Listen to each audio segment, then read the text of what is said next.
One, two, one, two, three, go.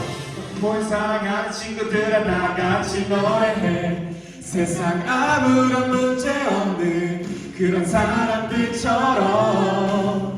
우리 그런 사람들이야. 언제나 행복한 사람, 모든 짐을 짊어지시 줄 따라가는 사람. 잠시 머무리고 시 우리 보람은 아니야. 그가 예비하신 우리 아버지지. Hey! 당신의 그 꿈 안에 영원히 사는 것, 그것이 우리의 영원한 소망. 과 눈물 닦아주실 주가 우리와 영원히 함께하네. 우리에게 있으면 우리 기뻐 노래할 수 있네. 주제나 영원히 거하는 것 이 세상 정말보다 귀한 그것. 난 포기할 수 없네. 기뻐하며 줄게 달려가네.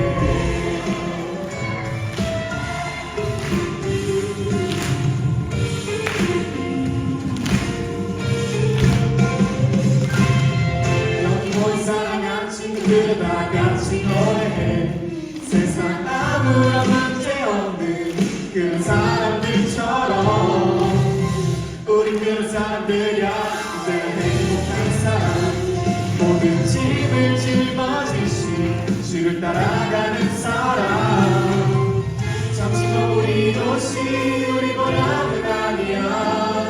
그가 예비하신 우리 아버지지. 당신의 그 꿈 안에 영원히 사는 것, 그것이 우리의 영원한 소망. 모든 아픔과 눈물 닦아주신 주가 우리와 영원히 함께하네. 소망이 우리에게 있으면 우리 기뻐 노래할 수 있네. 영원히 거하는 것 이 세상 정말보다 귀한 그것. 난 포기할 수 없네. 기뻐하며 줄게 달려가네. 나 노래해. 목소리가 커져. 너 노래해. 찬양이 울려 퍼져. 나 찬양해. 두려움은 없어. 너 찬양해. 죽기 샤우리 나오러 이름 보좌 가운데 계신 어린 양이 그때 법자가 돼서 생명상으로 인도하시 하나님께서 그들의 눈에서 바라보고 물을 찢어준 것이기로 we can sing it all day. So 나 찬양해. 두려움은 없어. 주를 찬양해. 죽기 샤우리 나오러 눈물 닦아주신 주가 우리와 영원히 함께하네. 소망이 우리에게 있으면 우리 기뻐 노래할 수 있네. 주님과 영원히 거하는 것 이 세상 정말보다 귀한 그것. 난 포기할 수 없네. 기뻐하며 줄게 달려가네. 난 포기할 수 없네. 기뻐하며 줄게 달려가네.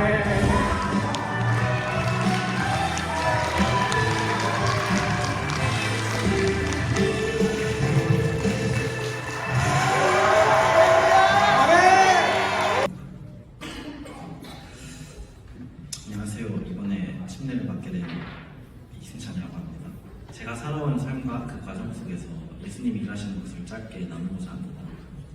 저는 크리스찬 가정 속에서 마누엘이라는 이름을 가지고 태어나서 자연스럽게 부모님의 강요로 장로교를 다니고 나이가 참에 따라 세례를 받고 그냥 어느 모태신앙과 다르지 않은 유년기를 보냈습니다. 중고등학교 때는 교회 가기 싫다고 찡찡거리고 어떻게든 주의를 빼려고 노력하며 사실 부모의 강요, 일요일만 교회를 줬었던 정말 어떻게 보면 교회를 싫어하는 그런 학생이었습니다. 그러다 저는 운이 좋아서 17살에 고등학교를 졸업하고 미국에서 대학 공부를 시작하며 자유의 몸이 되었습니다. 혼자 살기 시작하고 하고 싶은 걸 다 해도 제재하는 부모님이었으니 당연히 교회는 안 가기 시작했고 그냥 어느 대학 새내기들과 마찬가지로 미국 삶을 즐기며 주중 주말 가리지 않고 술만 퍼마시며 살았습니다. 어린 나이에 타지에서 혼자 살다 보니 힘든 일도 많았고 그러면 더 술을 찾는 안 좋은 습관도 그때 생기고 정서적으로 되게 불안정한 삶을 살고 있을 때 하나님이 친구 한 명을 보내주셨습니다.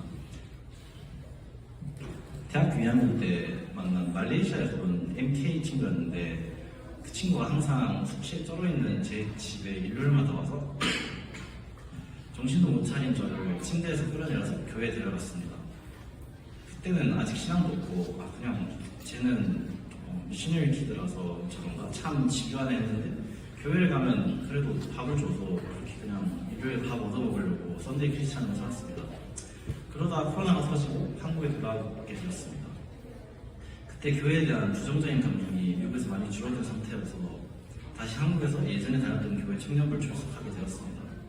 그때쯤 조금 인생이 안 풀리기 시작했는데 메디슨에서도 제적당하고 군대에 가려고 했는데 밀려서 2년씩 딜레이 되고 덕분에 정신적으로도 건강하지 못하고 정말 어떻게 부끄럽지만 술에 의지하면서 하루하루 살아왔습니다. 그 시기에 하나님이 또 한 사람을 보내주셨습니다. 그 당시에 출석하고 있던 교회의 소그룹 목자님이었는데 목자님 덕분에 신이라는 존재를 믿게 되었고 그를 알기 위해서는 성경을 읽어야 한다고 가르쳐주신 덕에 성경을 읽기 시작했습니다. 사실 이쯤 되면 예수님도 만나고 삶이 바뀔 때쯤 되었는데 저는 이 시기부터 신은 있네. 근데 왜 나를 싫어하지? 왜 나를 이렇게 묵상하게 두는 거지? 라고만 생각했습니다. 그래도 코로나 시기를 한국교회에서 보내면서 주일에 교회 가는 게 익숙해졌고 지식적으로 예수님을 알기 시작했습니다. 성경의 말씀들이 신학을 빼고 와도 윤리적으로 옳은 것 같았고 이렇게 살아 소멸할 게 없겠다라는 생각에 그냥 삶의 룰북처럼 성경을 대하며 살았습니다. 그러면서 항상 이해가 되지 않는 부분이 있었는데 그건 바로 예수님을 아는 기쁨으로 살아간다는 간증들 하나님을 아는 기쁨을 주체하지 못하겠다는 찬양을 그리고 항상 기뻐하라는 성경의 말씀들이 참 이해가 안 됐습니다. 그렇게 그런 의문을 품은 채 큰 어려움 없이 살아가다가 올해 1월에 군대를 끝내고 다시 메디슨에 왔습니다. 저는 17살 때부터 저를 따라오던 술을 마시는 습관이 그대로 있는 채 그래도 말로는 성경을 읽는다, 예수를 믿는다 하면서 이 추운 미국 땅에 돌아왔습니다. 근데 이 3년의 공백기가 너무 컸는지 적응도 잘 못하고 친구 만든 데도 해놓고 정말 외롭고 힘든 처음 몇 주 보냈는데 사실 지금까지 제 삶의 패턴이라면 이쯤에 하나님 또 귀인을 보내주시는데 이번에는 안 보내주시더라고요.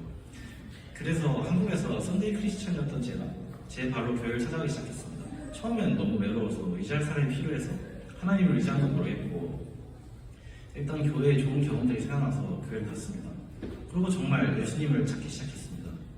리빙스톤 교회 오자마자 첫 주에 목요일 기도회를 가고 청년부 모임을 가고 어쩌다 보니 찬양팀 연습도 음향 가져가고 두 번째 월요일부터 목사님과 댄스텝을 시작했습니다.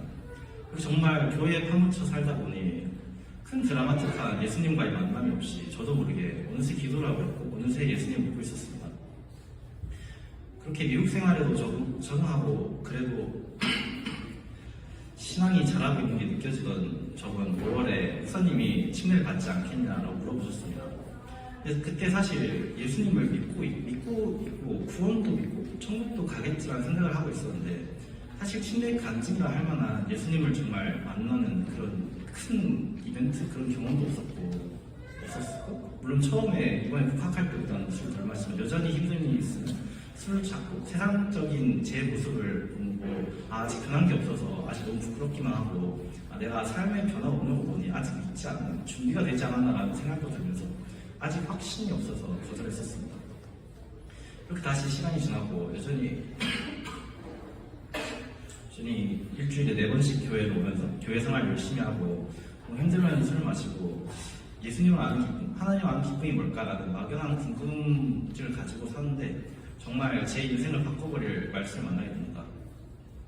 6월 15일에 주일에 목사님이 고린도후서 12장 7절에서 10절을 가지고 약한 나도 강하게라는 제목으로 설교를 하셨습니다.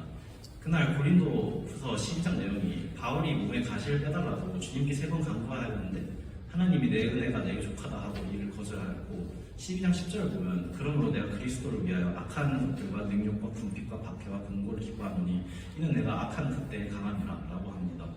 저는 이 말씀을 보고 목사님이 저는 이 말씀을 보고 목사님이 그 바울이 가신 겸손을 위한 도구였고 그럼에도 예수님만으로 나는 충분합니다라고 할 수 있어야 한다고 하셨습니다. 이후에 그냥 화면에 띄어서 한번 읽어용으로 하박국 3장 17절에서 18절 읽었습니다. 하박국 3장 17, 18절 있잖아요.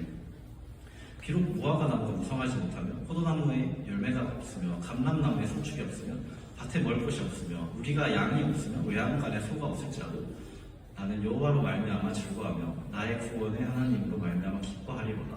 아멘. 저는 처음에 그냥 말씀드리고 저건 또 무슨 소리지? 하박국이라는 성경도 처음 봐서 이런 성경도 있구나 그냥 대충 노트에 적어놓고 집에 왔습니다. 이렇게 자연스럽게 방학기도 했고 그때 월요일에 그 통독을 하면서 제가 구약을 계속 그때 읽었을 있었는데 역대한가 에스라인가 읽고 있었는데 그게 너무 이해도 안 되고 읽기 싫어서 주일에 하박국이라는 성경도 있었는데 딱 3장까지밖에 없는 것 같고 그거나 읽어야겠다 하고 월요일에 1장 2장을 읽고 그때도 뭐 일이 있었는지 기억이 잘 안 나는데 자연스럽게 저녁에 술을 마시고 자고 다음날 하박국 3장을 읽었는데 6월 18일에 한번 하박국 3장 읽었는데 말씀이 다시 한번 눈에 밝혔습니다. 그리고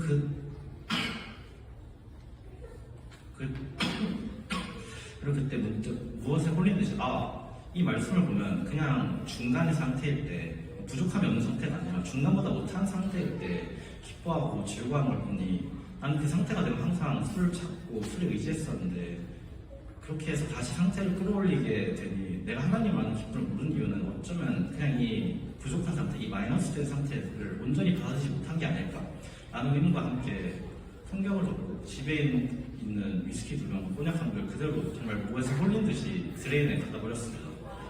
그런데 다음날부터 놀라운 일들이 일어나기 시작했습니다. 진짜 평생 읽어도 무슨 말인지 모르겠는 성경이 읽히기 시작하고 막 딱히 무엇을 한 것도 아닌데 웃고 있는 웃고 있고 저도 모르게 술 보이고 자랑하면서 믿지 않는 친구들에게 예수님 이야기 하기 시작했습니다. 물론 이게 그렇게 드라마틱한 변화라고 하기는 힘들지만 평생 읽어도 무슨 소리인지 모르겠던 성경이 재밌어지기 시작하고 뭔가 삶의 기쁨과 사랑이 넘치고 걱정이 없어지기 시작했습니다. 근데 제가 생각하기에는 내적으로는 변화가 많이 일어난 것 같은데 외적으로는 별로 큰 변화 없이 그냥 술을 끊어가지고 좀 덜 피곤한 사람이 됐네 정도만 생각했습니다. 하지만 이상하게 저는 별로 변한 것 같지 않은데 설교에서 말하는 우리가 추구해야 하는 모습들 성경에서 말하는 예수님처럼 사는 삶을 살고 억지로 노력하고 느끼지 않아 억지로 노력한 그런 삶을 살기 위해 억지로 노력한다고 느끼지 않았는데 저도 모르게 그런 일들을 행하고 있었습니다. 정말 제 모든 걸 하나님께 맡기고 이제는 정말 걱정도 없고 두려움도 없고 정말 하나님의 나라를 위해 일하고 싶고 말씀 알고 싶어하는 제 모습을 발견했습니다. 하나님을 아는 단계는 5단계가 있다고 했는데 믿지 않는 인생, 구도자, 믿는 자, 제자된 삶, 제자를 만드는 삶이 이렇게 5단계를 거친다고 했는데 저는 오랜 구도자 기간, 그러니까 슬리퍼의 상태를 거쳐 저도 모르게 믿는 자와 제자된 삶을 거쳐 정말 단시간 만에 제자를 만드는 삶을 살고 있었습니다. 사실 세상적으로 봤을 때 좀 미련해 보일 수도 있는데 정말 제 학업에 이제 관심이 없어지고 더 많은 사람들을 우리 교회에 데려오려고 예수님을 소개해 주려고 사람을 섬기는데 더 힘쓰고 말씀을 배워 말씀을 전하는 삶을 살고 있었습니다. 그래서 정말 세 달 동안 저도 모르게 정말 180도 바뀐 삶을 살아가는데 이번에 8월에 목사님이 한국과 미얀 갔다 와서 티타임을 가지고 있는 중에 그냥 그 침례를 받아라도 아니고 그냥 침례 얘기가 나왔습니다. 목사님이 침례를 받지 않겠느냐라고 하기도 전에 저는 제가 먼저 이번에 침례를 받고 싶다고 사실 그 자리에 가면 목사님이 그냥 어련히 말하겠지라는 생각을 했었는데 아직 확신이 없는데 라는 마음을 가지고 그 자리에 갔는데 저도 모르게 먼저 하고 싶다는 말이 나왔습니다. 정말로 길 잃은 양은 저를 끝까지 포기하지 않고 결국 찾아오셔서 저를 구원해주신 저의 주인이신 하나님께 이 모든 영광을 돌립니다. 앞으로도 이 믿음 위에 서서 예수님과 함께 걸어가길 원합니다. 긴 이야기 들어주셔서 감사합니다. 안녕하세요. 저는 이번에 친애를 받게 된 김나현입니다. 오늘은 제가 어떻게 하나님을 사랑하게 되었고 예수님을 인격적으로 만났는지 나누고자 합니다. 저는 모태신앙으로 자라왔지만 그리스도인답게 살지는 못했습니다. 대학에 와서는 제 의지로 교회에 나가야 했지만 바쁘다는 핑계로 하나님께 시간을 드리는 것을 아까워하며 주일에만 의무적으로 나갔습니다. 예배는 습관에 불과했고 솔직히 설교 말씀은 귀에 들려오지 않았습니다. 제 삶은 늘 제 의지, 제가 원하는 것, 그때그때 편한 선택뿐이었습니다. 그러던 작년 여름 제 힘으로는 감당할 수 없는 힘든 일이 일어났습니다. 그 후 그게 큰 트라우마로 남을 것 같았습니다. 하나님께서 주시는 시련은 저의 성장을 위한 과정이라고 알고 있는데 그 사건은 도리어 저를 갉아먹는 고통이었기 때문에 의문이 들었습니다. 하나님께서 나를 사랑하신다면 왜 저에게 이런 시련을 주시고 트라우마를 주셨을까 하고요. 그래서 그때 어머니께서 저에게 말씀하셨던 게 그건 하나님께서 주신 것이 아니고 그치만 그 상황에서 하나님을 선택하느냐 마느냐는 너의 선택에 달려있다라고 말씀해 주셨습니다. 그 말을 듣고 정신이 번쩍 들었습니다. 그 후로 저는 하나님과 가까워지기 위해 노력하기 시작했습니다. 갑자기 하나님에 대한 갈망이 생겼기 때문에 원래 성경에 대한 지식이 부족했던 저는 의문점이 가득한 채로 미국으로 다시 돌아왔습니다. 하나님은 정말 살아계실까? 내 기도는 듣고 계시는지 저는 불안과 공허함을 느낄 때마다 그것이 믿음이 없는 증거라고 잘못 생각하며 스스로를 자책했습니다. 제 믿음이 너무 연약하다고 느껴졌습니다. 그래서 하나님께서 살아계심을 믿을 수 있게 제발 해달라고 도와달라고 기도했습니다. 또한 목사님과 주변 사람들을 통해서 믿음의 성장을 위해서는 말씀 읽기의 중요성을 알려주시고 매일 말씀을 읽기 시작했습니다. 솔직히 처음에는 하나도 이해도 안 되고 마음에 아무것도 와닿지 않아서 인내심이 부족한 저에게는 그만두고 싶었던 순간도 많았습니다. 그렇게 매일 읽게 된 지 2달 정도 되었을 때에 토요일 새벽에도 정말 말씀 읽기 너무 싫어서 미루다가 한 절만 읽자 하고 억지로 펼쳤습니다. 그리고 그 다음날 주일 예배 설교에서 목사님이 요한복음 1장 43절에서 51절 나다나엘과 빌립 이야기를 전해주셨습니다. 저에게 가장 와닿았던 말씀은 46절에서 48절입니다. 나다나엘이 이르되 나사렛에서 무슨 선한 것이 날 수 있느냐 빌립이 이르되 와서 보라 하니라. 예수께서 나다나엘이 자기에게 오는 것을 보시고 그를 가리켜 이르시되 보라 이는 참으로 이스라엘 사람이라 그 속에 간사한 것이 없도다. 나다나엘이 이르되 어떻게 나를 아시나이까? 예수께서 대답하여 이르시되 빌립이 너를 부르기 전에 너가 무화과나무 아래 있을 때 보았노라. 아멘. 나다나엘은 처음에 나사렛에서 무슨 선한 것이 날 수 있느냐며 예수님을 믿지 못하고 부정했습니다. 하지만 예수님께서는 이미 그런 나다나엘을 알고 계셨고 빌립이 부르기도 전에 무화과나무 아래에 있던 나다나엘의 모습을 보셨습니다. 이 말씀이 마치 제게 직접 하시는 말씀 같았습니다. 예수님께서 제 존재를 아시고 제가 매일 말씀을 읽는 그 순간까지도 알고 계셨다는 그 사실이 그 작은 노력이 결코 헛되지 않고 오히려 저에게 잘하고 있다고 말씀해 주시는 것 같았습니다. 그 사실이 너무 감사하고 벅차서 예배 내내 눈물이 멈추지 않았습니다. 20년 넘게 제 뜻대로 살았던 제가 말씀을 읽기 시작한 지 2달도 채 안 돼서 주님의 살아계심을 경험했습니다. 작은 순종에도 응답해 주시는 분이 바로 예수 그리스도이십니다. 그리고 저는 이때 확신했습니다. 제가 구원을 받았구나. 작년 여름 죄의 늪에 더 빠질 수밖에 없었던 저를 예수님은 너무나도 사랑해 주셔서 건져주셨습니다. 제 뜻대로만 살았다면 결국 세상의 길을 따라가 하나님과 영원히 멀어질 수밖에 없었을 텐데 하나님은 그런 저를 한심하게 바라보지 않으시고 오히려 건져내 주시고 붙잡아 주셨습니다. 그 후로 저는 예수님처럼 살기 위해 조금씩 노력했습니다. 너무 불안하고 답답할 때 하나님을 찾았더니 하나님은 그 불안한 감정을 평안함과 기쁨으로 바꿔주셨습니다. 정말 작은 순종에도 큰 선물을 주셨고 스스로를 사랑하지 못한다고 기도했더니 다른 사람들의 입을 통해서 제 스스로가 얼마나 가치 있는 존재인지를 들려주셨습니다. 여러분 이게 제 힘으로 가는 일입니까? 아니죠. 전부 하나님께서 하신 일입니다. 제 노력은 진짜 티끌 같았는데 하나님은 그 작은 순종에도 너무나도 기뻐하시며 넘치는 은혜로 응답해 주셨습니다. 불과 1년 전만 해도 저는 믿음이 없다고 자책하며 하나님이 살아계신지조차 의심했습니다. 그래서 늘 하나님 제게 살아계시면 믿게 해주세요라고 기도하곤 했습니다. 근데 여러분 지금 저 하나님 살아계시는 거 너무나도 믿고 있는 것 같죠? 그래서 진짜로 제 기도 제목도 응답이 되었고 이제는 하나님이 살아계시지 않는다는 것은 말도 안 돼요. 그래서 하나님은 분명히 살아계시고 여러분이 이 자리에 있는 것이 여러분의 선택으로 온 것이 절대 아니고 하나님께서 여러분 한 사람 한 사람을 너무 사랑하셔서 이 자리에 불러주셨음을 꼭 알았으면 좋겠습니다. 그래서 이 자리에도 하나님은 지금도 저희와 함께하고 계십니다. 저희가 이번 여름에 한국에서 민증 사진을 다시 찍으러 갔었는데 그때 원장님께서 저에게 혹시 해외에서 오셨냐고 물어보시는 거예요. 그래서 제가 너무 놀래가지고 왜 혹시 제 한국말이 좀 서투냐 이렇게 물어봤더니 그게 아니고 해외에서 갔다 온 사람들은 좀 뭔가 밝다는 거예요. 그래서 제가 그런가? 근데 저는 속으로 해외에 나가서 제가 밝은 게 아니고 하나님의 자녀라서 밝은 거라고 생각했습니다. 그래서 저에게는 감사함이 넘칠 수밖에 없고 기쁠 수밖에 없다고 생각합니다. 저는 여전히 부족하고 연약하지만 하나님의 은혜로 제 삶이 남들도 알아볼 만큼 분명히 달라졌습니다. 예전에는 저를 스스로 미워했지만 이제는 하나님의 시선 안에서 제 자신이 소중하고 사랑스러운 존재로 보이기 시작했습니다. 이 변화가 너무 감사하고 이제는 제게 어떤 가치가 있는지가 아니라 하나님께서 저를 어떻게 사용하시려고 이렇게 변화시키는지가 기대가 됩니다. 앞으로도 하나님께서 제 삶을 통해 일하실 것을 믿으며 주님의 사랑 안에서 주님의 인도하심을 따라가겠습니다. 감사합니다. 안녕하세요. 이번에 침례를 받게 된 김낙현입니다.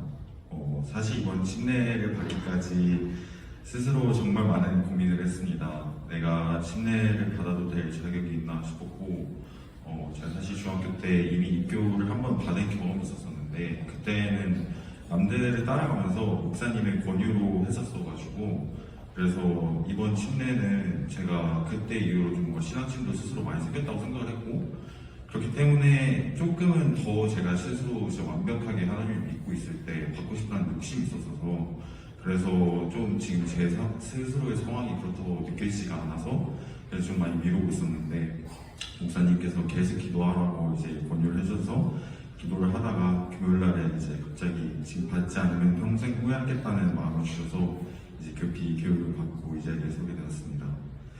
저는 남들처럼 드라마틱하게 예수님을 영접한 경험은 사실 딱히 없었던 것 같습니다.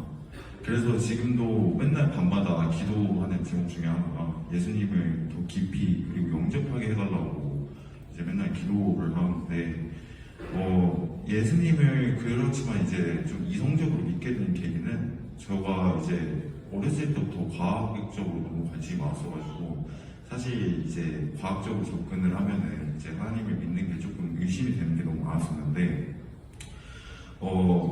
하나님이 사실은 세상을 그러니까 신이시라고 생각을 하면은 왜 세상을 이렇게 불공평하게 만드셨는지 그리고 예수님은 인간으로 오셨는데 또 이제 신이라는 것이 너무 추상적이고 사실 삼위일체라는 말도 너무 사실 이해하기 힘들었고 근데 이제 제가 가장 사실 무서웠던 이유 중에 하나가 죽고 난 다음에 이제 영생을 얻는다는 게 사실 너무 무서웠습니다. 오히려 끝이 없다는 것이 저에게는 더 두렵게 다가와서 그래서 믿음이 생기기보다는 이제 밤에 오히려 맨날 깨만큼 그것 때문에 무서워서 그런 정도로 두려움이 있었는데 그러던 중에 이제 예수님을 더 알고 싶어져서 이제 스스로 예수님이 이제 역사적인 사실을 이제 찾아보게 됐는데 예수님을 믿지 않는 학자들조차 이제 부활만 빼고 대부분의 사실을 인정한다는 것을 제가 이제 찾게 되었습니다. 제자들이 예수님을 보면서 부인하고 도망쳤다가 이후에 순교까지 했다는 역사적인 사실이 실제로 있었고 그 모습을 보면서 예수님께서 진짜로 신의 모습을 보이셨기 때문에 그들이 두려움 없이 목숨을 바친 것이구나라는 확신이 생겼습니다. 그때부터 예수님을 믿는 마음이 생겼고 죽음 이후에 대한 삶에 대한 두려움도 조금씩 사라지게 되었습니다. 그렇지만 제 삶이 그렇다고 크게 변한 건 사실 없었습니다. 이성적으로 예수님을 믿었지만 그것이 영적으로 주님을 만난 것은 또 아니었고 또한 원래도 제가 사실 하면 안 된다고 생각하는 것들은 스스로 멀리 했던 것 같고 하나님과 멀어진 일이 있을 때마다 맨날 이제 기도를 하면서 극복을 하려고 했었기 때문에 그냥 그때나 지금이나 또 이제 똑같은 삶을 살았던 것 같습니다. 하지만 한 가지 확실히 달라진 거는 하나님을 의지하기 시작을 했다는 것입니다. 예전에는 기도하면 이루어지니까 굳이 안 믿을 이유가 없다는 믿음으로 살다가 이제 가끔씩 큰 기도를 할 때마다 안 이루어지는 기도가 이제 몇 개씩 생기기 시작을 하더라고요. 근데 이제 결국엔 시간 지나고 돌아보면 그 기도가 더 큰 게 돌아오긴 했는데 그 당시에는 이제 사실 너무 두려워가지고 불안에 떨기도 했었습니다. 근데 이제 예수님 믿고 난 다음에는 기도가 바로 응답되지 않더라도 상황이 더 안 좋아 보일 때도 언젠가 하나님께서 가장 좋은 길로 인도하실 것이라는 이제 믿음이 생기기 시작했습니다. 그렇지만 이번 침례를 앞두고는 사실 그 믿음이 스스로 너무 많이 흔들린다고 느꼈습니다.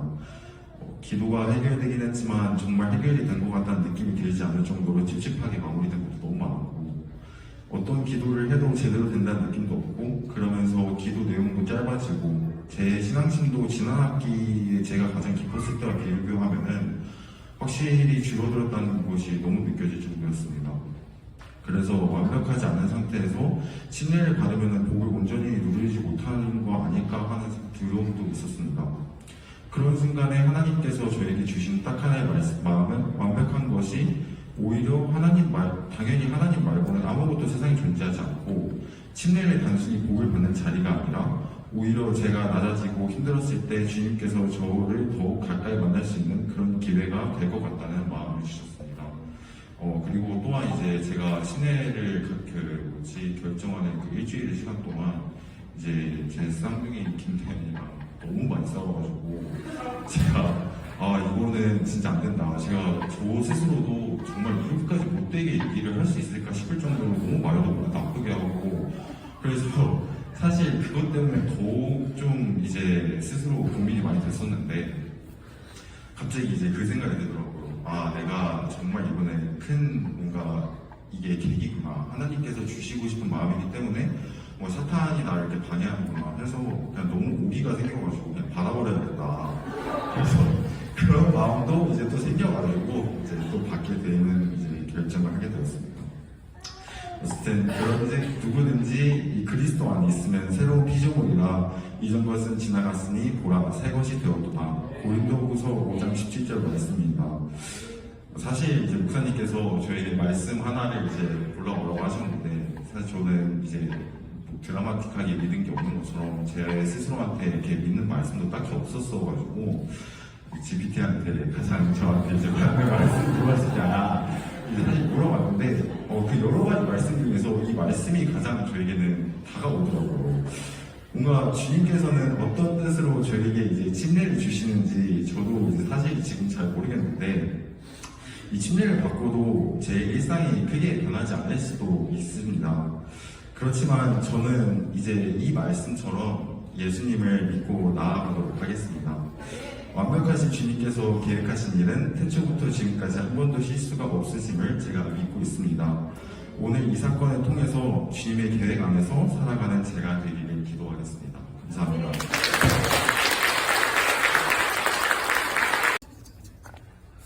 우리 시간은 승찬이제님 간증에 기초해서 같이 몇 가지 질문을 같이 나눕니다. 우리 승찬이제님은 예수님을 자신의 구주와 삶의 주인으로 영접하셨습니까? 아멘. 예, 감사합니다. 우리 승찬이제님 이제 하나님의 사랑받는 자녀가 되어서 성령께서 그 안에 임재하셔서 새로운 삶을 살게 하실 것을 믿습니까? 아멘.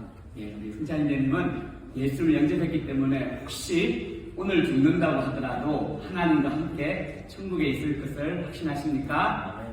예, 마지막으로 질문합니다. 승찬이제님이 이제 남은 생에 나를 구원하신 예수 그리스도를 따르는 삶을 살기로 결단하십니까? 아멘. 아멘. 예, 우리 이 시간은 승찬이제님의 신앙 고백에 대해서 성부와 성자와 성령의 이름으로 침례를 주노라. 아멘. 아멘.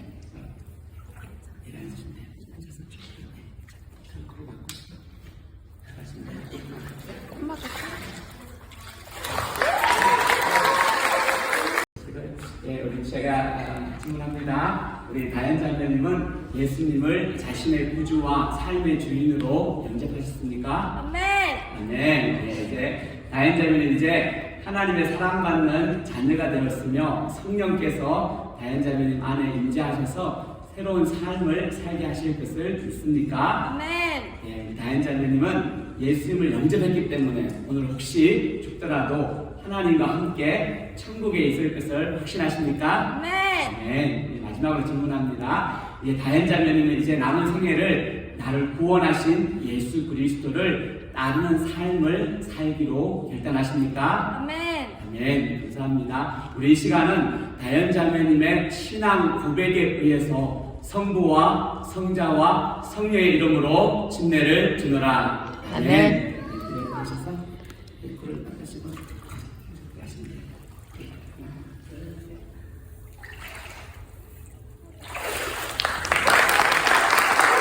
님은 예수님을 자신의 구세주와 삶의 주인으로 영접하셨습니까? 아멘. 아멘. 우리 낙경제님은 이제 하나님의 사랑받는 자녀가 되었으며 성령께서 내 안에 임재하셔서 새로운 삶을 살게 하실 것을 믿습니까? 아멘. 네, 감사합니다. 우리 낙경제님은 예수를 영접했기 때문에 혹시 오늘 죽는다 하더라도 하나님과 함께 천국에 있을 것을 확신하십니까? 아멘. 네, 마지막으로 질문합니다. 우리 낙태형제는 이제 남은 생애를 나를 구원하신 예수 그리스도를 따르는 삶을 살기로 결단하십니까? 아멘. 아멘. 감사합니다. 우리 시간은 우리 낙태형제님의 신앙 고백에 의해서 성부와 성자와 성령의 이름으로 침례를 주노라. 아멘.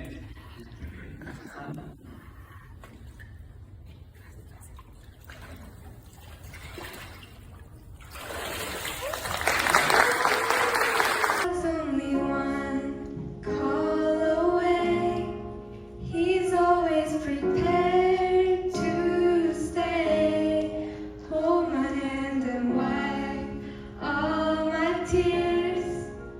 God's only one call away. Scared to face my fears alone again. Knowing I'm not strong enough, I know, reaching out to anyone who cares. When Dawson was my life, he showed me to the light. I'm only one call away. He said I'm always prepared to stay.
주님의 은혜로 리빙스톤 교회 개척 6주년 예배에 오신 여러분들을 환영합니다.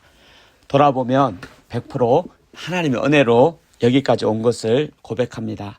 수많은 사람들의 기도와 섬김 그리고 하나님의 도우심으로 주님께서 리빙스톤 교회를 시작해 하시고 이 땅에 건강하고 성경적인 공동체를 통해 하나님의 나라가 확장되는 교회로 인도해 주셨습니다. 생일은 여러분 무슨 날인지 아시나요? 예, 생일은 선물 그렇죠. 선물 좋아하죠. 근데 생일은 선물을 받는 것도 좋지만 생명을 주신 부모님께 감사하고 하나님께 감사하는 날입니다. 저희 리빙스톤 교회의 개척 기념일도 동일합니다.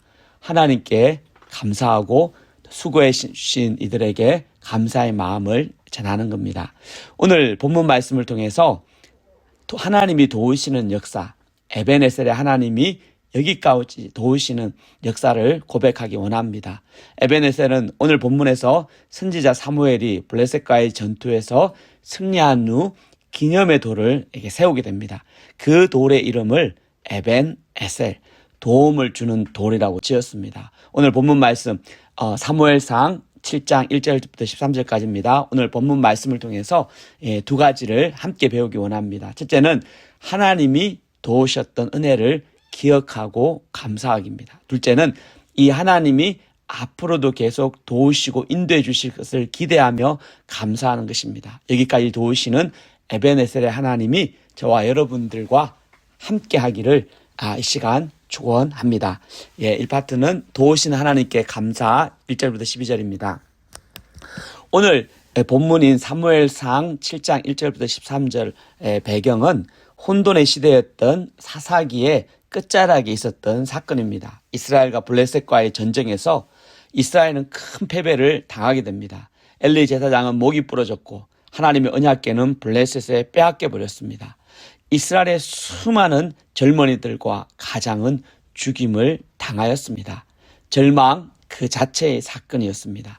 근데 하나님께서는 친히 블레셋에게 빼앗긴 법궤를 재앙을 통해서 블레셋 땅에서 이스라엘 땅인 기랏 예라림으로 옮기셨습니다. 그리고 20년의 세월이 흘러갔습니다.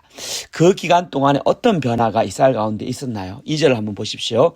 2절을 보시면 하나님의 언약궤가 기랏 예라림으로 들어간 날부터 20년 동안 오래 있은지라 이스라엘 온 족속이 여호와를 사모하니라. 20년 동안 지난 20년 동안 이스라엘 온 족속이 하나님을 사모했다고 하나님을 기억하고 하나님을 기대했다는 것입니다. 물론 그들 마음에 하나님 앞에 슬퍼하는 마음도 같이 있습니다. 그들은 하나님의 법궤를 잃어버린 것을 하나님의 자비와 긍휼 그리고 보호하심을 잃어버렸다고 여겼습니다. 그리고 한편으로 슬퍼하고 한편으로는 그 하나님의 궤를 사모하게 된 것입니다. 왜냐하면 하나님의 도움이 절실히 필요하다고 순간순간 느끼기 때문입니다. 그때 사무엘은 이스라엘 온 족속에게 어떤 제안을 하게 됩니까? 6절을 보십시오. 제안을 하게 됩니까? 3절을 보십시오. 사무엘이 이스라엘 온 족속에게 말하되 만일 너희가 전심으로 여호와께 돌아오거든 이방 신들과 아스다롯을 너희 중에서 제거하고 너희 마음을 여호와께 향하여 그들만을 섬기라. 그만을 섬기라. 그리하면 너희를 블레셋 사람의 손에서 건져 내시리라. 사무엘은 이스라엘 온 족속에게 하나님께 전심으로 돌아오려면 가장 먼저 뭘 해야 되냐면 이방 신들과 아스다롯을 그들 중에서 제거하라고 하였습니다. 아스다롯은 가나안의 대표적인 바알과 함께 가나안의 대표적인 여신이었습니다. 이방 신들을 제거하고 오직 하나님만을 섬겨야 한다는 것입니다. 하나님만 의지하고 하나님만을 섬길 때 하나님께서 이스라엘 백성들을 블레셋 사람의 손에서 건져 주시겠다고 약속하십니다. 무슨 이야기입니까? 이스라엘 하나님의 백성들의 살 길은 우상 숭배의 죄악에서 돌이켜 회개하는 것입니다. 회개하고 우상을 버리고 진정으로 하나님께 나가는 것입니다.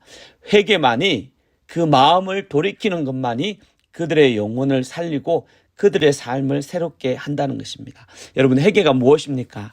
회개는 단순히 내 잘못을 하나님께 아뢰는 것 이상입니다. 진정한 회개는 삶의 자세를 바꾸고 마음을 바꾸는 것입니다. 세상과 죄악으로 달려가던 삶을 멈추고 하나님께로 방향을 바꾸는 것입니다. 그것이 그들의 사는 길이며 그들이 나가야 될 길입니다. 그러므로 진정한 회개 없이는 참된 구원도 없습니다. 신약 성경에서 침례 요한과 예수님의 첫 번째 메시지를 여러분 기억하십니까? 마태복음 3장 2절에 침례 요한이 선포합니다. 회개하라, 천국이 가까이 왔다. 이어서 예수님도 마태복음 4장 17절에 보면 예수께서 비로소 전파에 이르되 회개하라, 천국이 가까이 왔다는 겁니다. 하나님의 나라를 경험하는 첫 번째 스텝이 그렇습니다. 바로 회개하는 것입니다. 회개 없이는 구원도 없습니다. 그러나 회개할 때 하나님의 나라를 경험하게 됩니다. 회개할 때 구원을 경험하게 됩니다. 특별히 회개할 죄는 무엇입니까? 바로 우상 숭배입니다. 여러분, 우상 숭배가 무엇인지 아십니까? 우상 숭배는 금으로 만든 것, 언으로 만든 것, 돌로 만든 이런 어떤 형상을 숭배하는 것 사실은 이상입니다. 성경에서 말하는 우상 숭배는요, 하나님보다 더 좋아하고 더 바라는 것이 바로 우상 숭배입니다. 하나님보다 더 가치를 두는 것입니다. 어떤 것이든지 창조주 하나님보다 더 가치를 두고 좋아하는 것이 있다면, 바라는 것이 있다면 그것이 바로 우상 숭배입니다. 이 우상 숭배의 죄를 회개하고 돌이킬 때 구원을 경험을 하게 됩니다. 사무엘은 이제 이 나라를 새롭게 하기를 원했습니다. 그래서 가장 먼저 첫 번째 스텝을 바로 회개로 돌아가는 것입니다. 회개하고 돌아갈 때 바로 하나님께서 이 일을 새롭게 하고 이루어지는 것을 보게 됩니다. 그리고 이 말을 듣고 이스라엘 백성들이 어떤 결단을 하게 됩니까? 바알과 아스타롯을 제거하게 됩니다. 구체적으로 자신의 삶 가운데 있던 이 우상들을 찾아서 파괴시키고 불살라버리고 하나님만 섬기겠다고 결단을 하게 됩니다. 그리고 그 모습을 바라본 사무엘이 이스라엘 온 백성으로 향해서 미스바로 모여서 내가 너희를 위해서 여호와께 기도하리라 하면서 미스바에 초청합니다. 그 미스바에서 하나님께 기도하고 회개한 이스라엘 백성들의 죄를 용서함 받고 새로워지는 기회를 갖고자 합니다. 국가적인 회개 운동이 일어납니다. 그리고 그날 미스바에 모여서 하나님 앞에 물을 붓고 그날 종일 금식하며 하나님 앞에 다시 한번 회개의 역사를 이룹니다. 그 회개가 개인을 살리고 이스라엘을 살리고 나라를 새롭게 하는 것이 되었습니다. 그들은 모두 미스바에 모여서 금식하며 기도했습니다. 진실한 마음으로 자신의 죄를 고백하고 하나님께 용서를 구하고 그분의 주권을 인정하였습니다. 사무엘이 미스바에서 이스라엘 다스릴 때 이 회개 운동으로 말미암아 개인이 새로워지고 이 회개 운동으로 말미암아 가정이 새로워지고 이 회개 운동으로 말미암아 나라와 사회가 새로워지는 것을 발견을 하게 됩니다. 할렐루야. 회개만이 살 겁니다. 여러분, 내 삶에 하나님이 기뻐하지 않는 우상이 있습니까? 돌아보시기 원합니다. 하나님보다 더 중요한 것이 있다고 생각하면 그것이 바로 우상입니다. 거기에서 돌아야 됩니다. 하나님보다 돈을 좋아하십니까? 우상입니다. 하나님보다 유튜브나 소셜 네트워크에 마음을 더 두고 더 많은 시간과 더 많은 인생을 보냅니까? 우상 숭배입니다. 하나님보다 공부와 직장을 더 좋아합니까? 여러분, 우상 숭배입니다. 하나님보다 자녀를 더 중요하게 생각하면 그것 또한 우상 숭배입니다. 하나님보다 무엇이든지 더 가치 있고 하나님보다 더 삶의 우선순위를 두고 있다면 그것이 아무리 좋고 아무리 좋은 명분이 있다고 해도 그것은 우상 숭배입니다. 그것에서 돌이켜야 되는 겁니다. 왜냐하면 우상은요, 사람을 망하게 하기 때문입니다. 우상은 철저하게 우상 숭배자들을 파괴시키고 망하게 해야 됩니다. 여러분, 이것에서 돌이킬 때 살 길이 있습니다. 여러분, 회개하고 돌이키면 어떤 변화가 일어나는지 아십니까? 삶의 이유와 목적이 달라지는 겁니다. 내가 더 이상 내가 더 이상 돈을 벌어도요, 하나님을 위해서 벌게 되는 겁니다. 공부를 열심히 해야 돼요. 그것이 하나님을 위한 열심으로 바뀌게 되는 겁니다. 하나님을 위해서 자녀 양육도요, 그냥 자녀 잘 되고 좋은 대학 가는 게 아니라는 거예요. 그 자녀들을 하나님을 위해서 힘있게 양육하고 섬기는 겁니다. 동일한 일을 해요. 회개하기 전에 회개한 후나 같은 삶을 사는 것처럼 보여요. 그러나 우선순위와 목적이 완전히 바뀝니다. 여러분, 이 회개의 역사가 저와 여러분 가운데 있기를 원합니다. 회개로 나라가 세워지고 사무엘이 큰 부흥의 역사가 이스라엘 가운데 일어났을 때 여러분 무슨 일이 생깁니까? 예상치 못한 복병이 나타납니다. 이스라엘이 모였다는 이야기를 듣고 블레셋 사람들이 이스라엘과 전쟁을 하러 올라온 것입니다. 여러분, 이 7절에 보면요, 이스라엘 자손이 미스바에 모였다함을 듣고 블레셋 사람이 듣고 그들의 방백들이 이스라엘 치러 올라온지라. 이스라엘 자손이 듣고 블레셋 사람을 두려워하여. 여러분, 왜 안 그러겠습니까? 지금 이스라엘은 전쟁 준비가 전혀 되어 있지 않습니다. 부흥에 참석하러, 회개하러 참석했는데 갑자기 전쟁이 일어난 것입니다. 나라의 상황이 풍전등화와 같습니다. 20년 전에도 철저히 준비하고 블레셋과의 전쟁에서 붙었지만 결국은 져서 큰 수치를 당하지 않았습니까? 근데 지금은 전쟁을 위한 준비도 되어 있지 않은 겁니다. 이것이 얼마나 절박했습니까? 그때 8절에 여러분 회개한 이스라엘 자손이 어떻게 합니까? 사무엘에게 당신 우리를 위해서 우리 하나님 여호와께 쉬지 말고 부르짖어 우리를 이스라엘 블레셋 사람의 손에서 구원하게 하라고 기도 부탁을 하게 됩니다. 여러분, 진짜 회개한 사람들은요, 문제가 생겼을 때 가장 먼저 기도하는 것입니다. 기도 부탁을 하고요, 하나님이 도와주실 것을 기대하고 기도 부탁을 합니다. 여러분, 사무엘이 그 기도 부탁을 듣고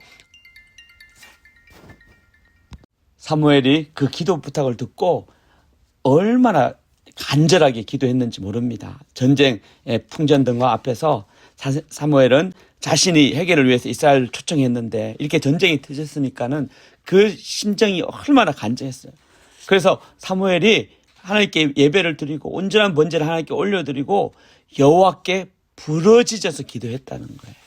그냥 주님 도와주시옵소서가 아니고요, 슉 하면서 애타게 부르짖으면서 진짜 목이 터지라고 아마 기도하지 않았습니까? 왜? 살고 죽는 문제가 여기에 달려 있는 것입니다. 하나님께 간절히 기도한 하나님께서 그 기도를 들으셨다고 합니다. 예레미야 33장 3절에 보면요, 너는 내게 부르짖으라, call to me.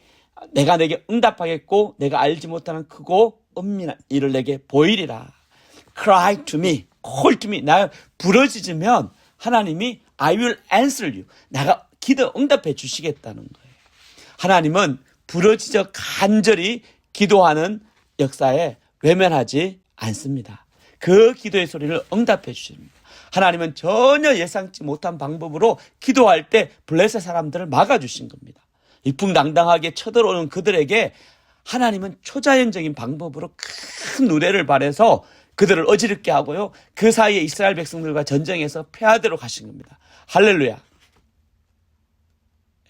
하나님께서 큰 노래, 이것이 하나님의 역사입니다. 기도할 때, 여러분, 우리가 기도할 때 땅에서 기도하는 것처럼 보이지만 우리가 기도할 때 누가 일합니까? 그렇습니다. 하나님이 일을 하시는 겁니다. 여러분, 모세가 시내산 광야에서 아말렉이 쳐들어왔을 때 어떻게 해요? 손을 들어서 하나님 앞에 기도하죠.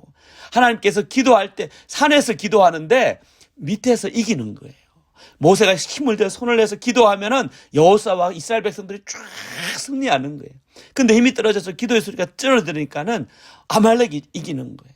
그게 모세가 손을 내릴 수가 없는 거죠. 하나님께 간절히 기도하면, 왜? 기도하면 이기니까, 기도하면 승리하니까 이걸 포기할 수가 당연히 없는 거죠.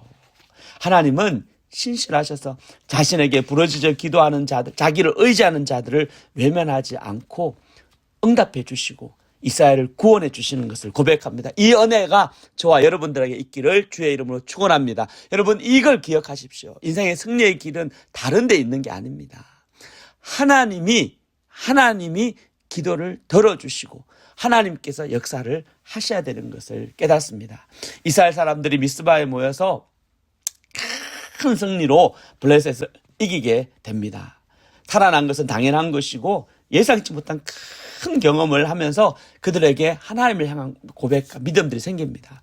회개한 인생들을 하나님께서 지켜주시고 갚아주신다는 것을 다시 한번 경험하게 됩니다. 하나님이 함께함이 얼마나 복이 되는지 친히 경험을 하게 됩니다.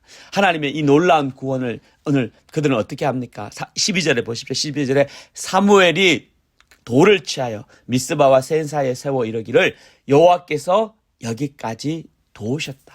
그렇습니다. 사무엘이 한 돌을 취해서 이름을 정하기를 에벤에셀이라고 정합니다. 에벤이라는 말은요, 돌이라는 뜻이에요. 히브리 말로 에벤은 돌이고 에셀은 돕는다는 뜻이에요.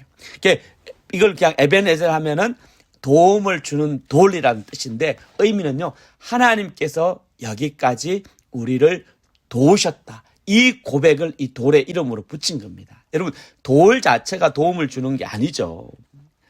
돌 자체가 중요한 게 아니라 여기까지 도움을 주시는 하나님을 기억하게 하는 돌이라는 뜻입니다. 이 돌을 바라볼 때마다요, 사람들이 지나가면서 이 에벤에셀, 이 돌을 바라볼 때마다 자기 자녀들이 아빠 이게 무슨 돌이에요? 이 돌 이름이 왜 에벤에셀이에요? 물어봤을 때 하나님의 도우심과 구원하심을 나눌 수 있는 거예요. 이 돌을 볼 때마다 하나님의 우리를 블레셋에서 회개할 때 블레셋에서 우리를 구원하신 것을 기념하고, 그리고 그날 이 하나님의 도우심에서 야, 너 아빠도 살아났다, 너 삼촌도 살아났다, 너 형아도 살아났다, 이렇게 고백하며 하나님께 감사를 올려드리는 돌이라는 겁니다. 그래서 하나님이 여기까지 도우셨다는 그 신앙 고백을 기념하는 돌이 바로 에벤에셀입니다. 여러분 알다시피 오늘이 저희 리빙스톤 교회 개척 6주년입니다. 교회 개척을 기억하고 기념하는 이유가 무엇입니까? 그것은 바로 하나님의 도우심을 기억하고 감사하기 위함입니다. 하나님의 은혜로 2017년 9월 1일에 저와 저희 가족들은 신학훈련을 마치고 샌프란을 떠나서 이곳 메디슨으로 오게 되었습니다. 교회를 개척하기 위해서입니다. 아는 사람은 저희를 불러주신 캠퍼스 커뮤니티 처치에 마콩 선교사님, 목사님 부부만이 계셨습니다. 2년 동안 CCC 교회에서 대학부를 섬기면서 기도하고 전도하고 이 메디슨에 적응하면서 교회를 시작할 준비를 하고 했습니다. 개척 훈련을 다시금 받고 하나님께서 동역자를 보내주시도록 기도했습니다. 그리고 2019년에 1월에 이제 소프트 런칭 예배 모임을 시작을 하고요. 그리고 2019년 9월 22일에 이제 공식적으로 리빙스톤 교회를 이제 시작하게 되었습니다. 돌아보면 어떻게 그 시간들을 걸어왔는가, 진짜 꿈 같다는 생각을 자주 이렇게 하게 됩니다. 우리가 한 건 아무것도 없지만 하나님이 그 기간을 통해서 저와 저희 공동체를 구원해 주시고 인도해 주셨다는 것이 분명합니다. 이 6년을 보내면서 지금도 기억해요. 이게 하루는 예배를 끝나고 저녁인가요? 저희 아주 어렸을 때 이제 막내딸이 저한테 이야기합니다. 아빠 누가 우리 교회에 와요? 예, 그 아이가 봐도 참 우리 교회가 너무 작고 사람이 적고 그런 생각이 들었나 봐요. 참 제가 봐도 참 부족하다 생각이 들었습니다. 의자를 이제 6개 의자를 2줄을 놓는데 모두 차지 않는 상황이었습니다. 그러다가 교회를 시작하고 이제 코로나가 생기고 코로나가 끝나자마자 또 갑자기 저희가 예배당을 옮겨야 되는 상황이 되었습니다. 2번이나 또 예배당을 옮겼지만 근데 참 신기한 건 그때마다 하나님께서 우리의 생각을 훨씬 뛰어넘는 은혜를 주셨다는 겁니다. 캠퍼스 커뮤니티 처치에서도 은혜였고요. 또 그 다음에 있었던 레드빌리지도 참으로 은혜의 시간이었습니다. 그리고 이제 새로 옮긴 이 크로스로드 교회에서 이제 3번째 시즌을 보내고 있는 저희들에게도 저희가 다 알고 있습니다. 이것이 하나님의 은혜라는 것을. 그동안 저희가 자고 깨는 사이에 지난 6년 동안에 모두 30명의 형제 자매들이 침례를 받았고요. 또 새가족반을 9번 마쳤습니다. 그리고 이번 다 오는 주부터 10번째 이제 새가족반 모임을 이렇게 하게 됩니다. 또 감사하게 또 10스텝을 공부하는 1대1 성경 교사들을 18명이나 지금 세워 주셔서 많은 형제 자매들이 말씀을 공부하고 있습니다.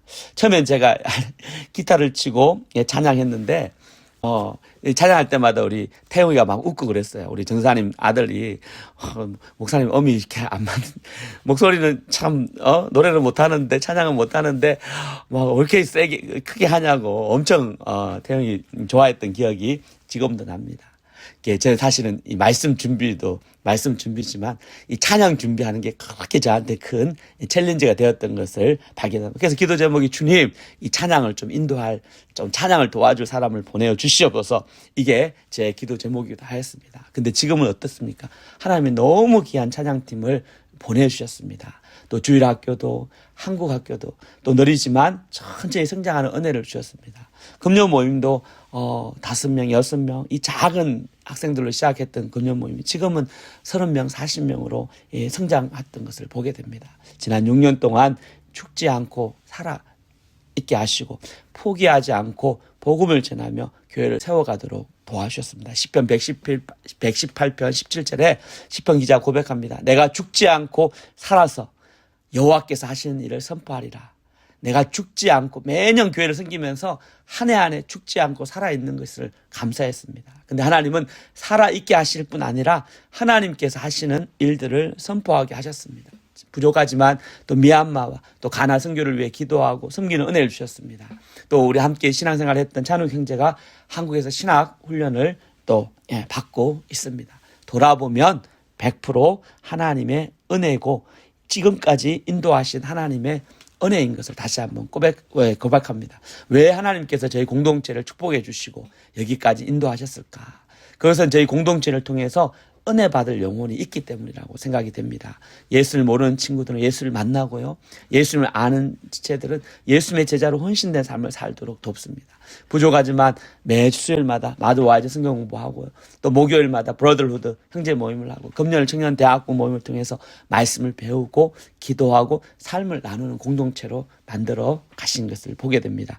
교회 가족들이 또 라이드로 안내로 기도로 사랑으로 또 섬기는 어른들이 또 교회에 있습니다. 젊은이들을 너무 기쁘게 환영해 주시고 받아주신 귀한 믿음의 사람들을 또한 저에게 허락하셨습니다. 여기까지 도우시고 여기까지 인도하신 에베네셀의 하나님을 이 시간 찬양합니다. 하나님께서 이 공동체를 이렇게 에베네셀 인도하신 것처럼 우리 개인도 마찬가지입니다. 여러분 기억하십시오. 하나님께서 지금도 당신을 의지하는 자들을 돕기를 원하신다는 것입니다. 이 에베네셀 하나님이 저와 여러분들이 하나님이 되십니다. 근데 이 하나님은 지금까지 도우신 하나님이요 앞으로는 안 도우신 거 아니라는니다. 계속 도우신 하나님을 보게 됩니다. 13절 보십시오. 이에 블레셋 사람들이 굴복하여 다시 이스라엘 지역 안에 들어오지 못하더니 여호와의 손이 사무엘이 사는 날 동안에 블레셋을 막으심에 에베네셀 여기까지 도우신 하나님의 두 번째 의미는요. 여기까지 함께 하시는 도우신 하나님이 앞으로 삶 가운데도 함께 해주시겠다는 겁니다. 여호와의 손이 사무엘이 사는 날 동안에 블레셋을 막아주셨습니다. 역사를 배우는 이유가 무엇입니까? 역사를 통해서 이제 잘못된 것, 못된 것을 교훈 삼아 현재를 바른 길로 조정하는 것입니다. 역사를 통해서 앞으로의 삶과 일을 방향을 잡아가는 것입니다. 에베네셀 여기까지 도우신 하나님께서 여기까지만 돕고 끝나는 것이 아닙니다. 지금까지 도우신 하나님이 앞으로 남은 삶 가운데 동일하게 함께 하시고 도와주시겠다고 약속을 하시는 겁니다. 에베네셀의 도를 볼 때마다 감사할 뿐 아니라 지금도 돕고 계시고 앞으로 도우실 하나님을 기대하게 하십니다.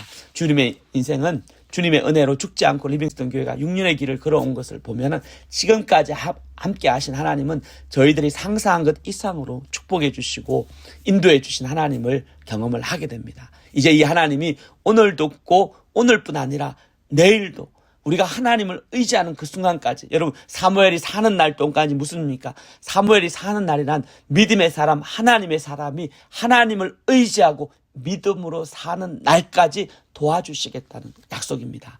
하나님을 외면하고 말씀을 멀리하고 자기 욕심을 따라간다면 우리가 자기 힘으로 살지 하나님의 도움을 기대할 수 없습니다. 그러나 하나님을 철저히 의지하며 부르짖어 하나님께 기도하면 하나님의 역사를 사모하면 하나님이 반드시 역사해 주시고 함께 해 주시고 지금까지 하신 하나님의 도우심이 앞으로 인생 가운데도 함께 있는 줄 믿으시기 바랍니다. 여러분 결론을 맺습니다. 지금까지 함께 하신 하나님 에베네셀 여기까지 도우시는 하나님입니다. 감사와 찬송을 올려드립니다. 그리고 이 하나님이 앞으로 다가올 날들도 함께 해주시겠다고 약속을 하셨습니다. 리빙스톤이 처음 마음 그대로 품고 다가오는 해에도 다가오는 시즌에도 도우시는 이 하나님만을 의지하기를 원합니다. 한 영혼을 사랑하고 복음을 전하며 예수님의 제자로 훈련해서 하나님 나라를 확장하는 성경적이고 건강한 공동체로 세워지기를 고백합니다. 헤어지기를 축복합니다. 이 일에 함께 동참해 주시는 모든 교회 가족 지체들을 주님의 이름으로 축복합니다. 기도합니다. 하나님 아버지 감사합니다. 부족하고 연약한 저희를 기억해 주시고 리빙스톤 교회 6주년 감사 예배와 침례식을 올려드리게 해주셔서 감사합니다. 에베네셀 여기까지 도우시는 그 하나님을 찬송합니다. 지금까지 신실함으로 함께 하셨던 하나님이 앞으로의 삶 가운데도 함께 해주시고 하나님 제가 더욱더 주님만 의지하는 자 되도록 의지하는 공동체가 되도록 역사하여 주시옵소서 감사하고 예수님의 이름으로 기도합니다. 아멘. 주님의 은혜로 리빙스톤 교회 개척 6주년 예배에 오신 여러분들을 환영합니다. 돌아보면 100% 하나님의 은혜로 여기까지 온 것을 고백합니다. 수많은 사람들의 기도와 섬김 그리고 하나님의 도우심으로 주님께서 리빙스톤 교회를 시작해 하시고 이 땅에 건강하고 성경적인 공동체를 통해 하나님의 나라가 확장되는 교회로 인도해 주셨습니다. 생일은 여러분 무슨 날인지 아시나요? 예, 생일은 뭐 선물 그렇죠. 선물 좋아하죠. 근데 생일은 선물을 받는 것도 좋지만 생명을 주신 부모님께 감사하고 하나님께 감사하는 날입니다. 저희 리빙스톤 교회의 개척 기념일도 동일합니다. 하나님께 감사하고 수고해 주신 이들에게 감사의 마음을 전하는 겁니다.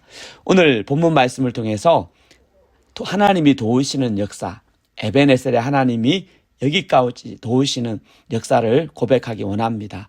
에베네셀은 오늘 본문에서 선지자 사무엘이 블레셋과의 전투에서 승리한 후 기념의 돌을 세우게 됩니다. 그 돌의 이름을 에벤에셀, 도움을 주는 돌이라고 지었습니다. 오늘 본문 말씀 사무엘상 7장 1절부터 13절까지입니다. 오늘 본문 말씀을 통해서 두 가지를 함께 배우기 원합니다. 첫째는 하나님이 도우셨던 은혜를 기억하고 감사하기입니다. 둘째는 이 하나님이 앞으로도 계속 도우시고 인도해 주실 것을 기대하며 감사하는 것입니다. 여기까지 도우시는 에베네셀의 하나님이 저와 여러분들과 함께 하기를 이 시간 축원합니다. 1파트는 도우시는 하나님께 감사 1절부터 12절입니다. 오늘 본문인 사무엘상 7장 1절부터 13절의 배경은 혼돈의 시대였던 사사기의 끝자락에 있었던 사건입니다. 이스라엘과 블레셋과의 전쟁에서 이스라엘은 큰 패배를 당하게 됩니다. 엘리 제사장은 목이 부러졌고 하나님의 언약궤는 블레셋에 빼앗겨 버렸습니다. 이스라엘의 수많은 젊은이들과 가장은 죽임을 당하였습니다. 절망 그 자체의 사건이었습니다. 근데 하나님께서는 친히 블레셋에게 빼앗긴 법궤를 재앙을 통해서 블레셋 땅에서 이스라엘 땅인 기랏 예라림으로 옮기셨습니다. 그리고 20년의 세월이 흘러갔습니다. 그 기간 동안에 어떤 변화가 이스라엘 가운데 있었나요? 2절을 한번 보십시오. 2절을 보시면 하나님의 언약궤가 기랏 예라림으로 들어간 날부터 20년 동안 오래 있은지라 이스라엘 온 족속이 여호와를 사모하니라. 20년 동안 지난 20년 동안 이스라엘 온 족속이 하나님을 사모했다고 하나님을 기억하고 하나님을 기대했다는 것입니다. 물론 그들 마음에 하나님 앞에 슬퍼하는 마음도 같이 있습니다. 그들은 하나님의 법궤를 잃어버린 것을 하나님의 자비와 긍휼 그리고 보호하심을 잃어버렸다고 여겼습니다. 그리고 한편으로 슬퍼하고 한편으로는 그 하나님의 궤를 사모하게 된 것입니다. 왜냐하면 하나님의 도움이 절실히 필요하다고 순간순간 느끼기 때문입니다. 그때 사무엘은 이스라엘 온 족속에게 어떤 제안을 하게 됩니까? 6절을 보십시오. 제안을 하게 됩니까? 3절을 보십시오. 사무엘이 이스라엘 온 족속에게 말하되 만일 너희가 전심으로 여호와께 돌아오거든 이방 신들과 아스다롯을 너희 중에서 제거하고 너희 마음을 여호와께 향하여 그들만을 섬기라. 그만을 섬기라. 그리하면 너희를 블레셋 사람의 손에서 건져 내시리라. 사무엘은 이스라엘 온 족속에게 하나님께 전심으로 돌아오려면 가장 먼저 뭘 해야 되냐면 이방 신들과 아스다롯을 그들 중에서 제거하라고 하였습니다. 아스다롯은 가나안의 대표적인 바알과 함께 가나안의 대표적인 여신이었습니다. 이방 신들을 제거하고 오직 하나님만을 섬겨야 한다는 것입니다. 하나님만 의지하고 하나님만을 섬길 때 하나님께서 이스라엘 백성들을 블레셋 사람의 손에서 건져 주시겠다고 약속하십니다. 무슨 이야기입니까? 이스라엘 하나님의 백성들의 살 길은 우상 숭배의 죄악에서 돌이켜 회개하는 것입니다. 회개하고 우상을 버리고 진정으로 하나님께 나가는 것입니다. 회개만이 그 마음을 돌이키는 것만이 그들의 영혼을 살리고 그들의 삶을 새롭게 한다는 것입니다. 여러분, 회개가 무엇입니까? 회개는 단순히 내 잘못을 하나님께 아뢰는 것 이상입니다.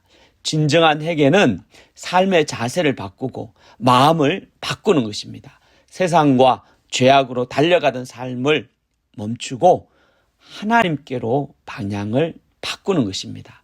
그것이 그들의 사는 길이며 그들이 나가야 될 길입니다. 그러므로 진정한 회개 없이는 참된 구원도 없습니다. 신약 성경에서 침례 요한과 예수님의 첫 번째 메시지를 여러분 기억하십니까? 마태복음 3장 2절에 침례 요한이 선포합니다. 회개하라, 천국이 가까이 왔다.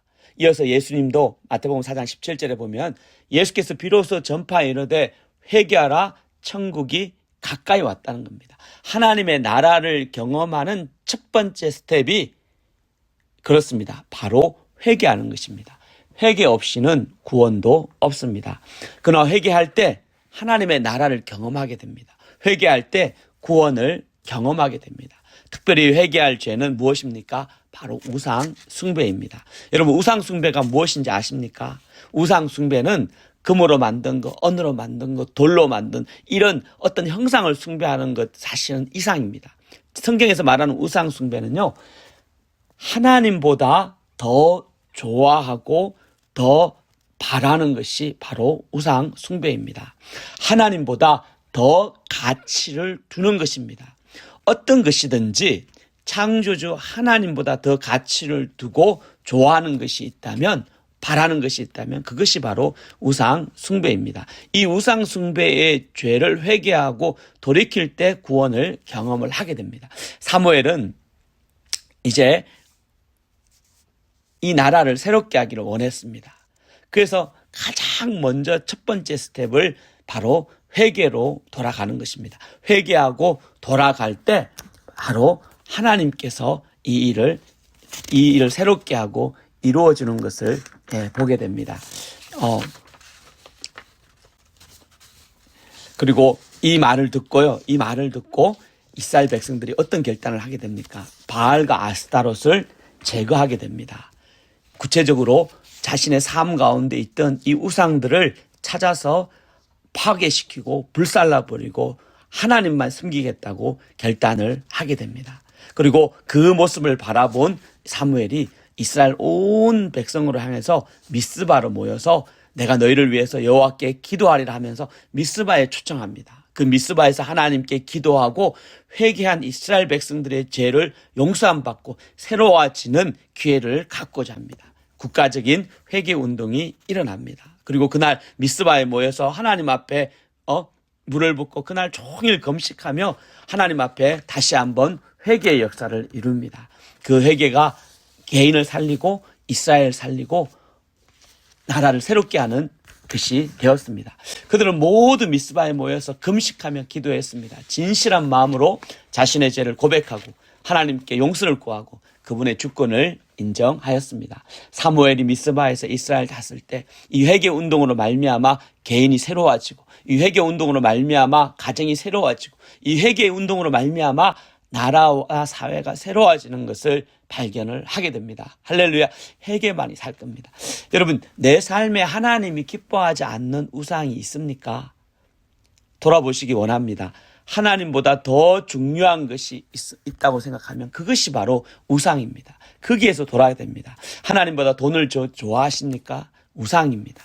하나님보다 유튜브나 소셜 네트워크에 마음을 더 두고 더 많은 시간과 더 많은 인생을 보냅니까? 우상 숭배입니다. 하나님보다 공부와 직장을 더 좋아합니까?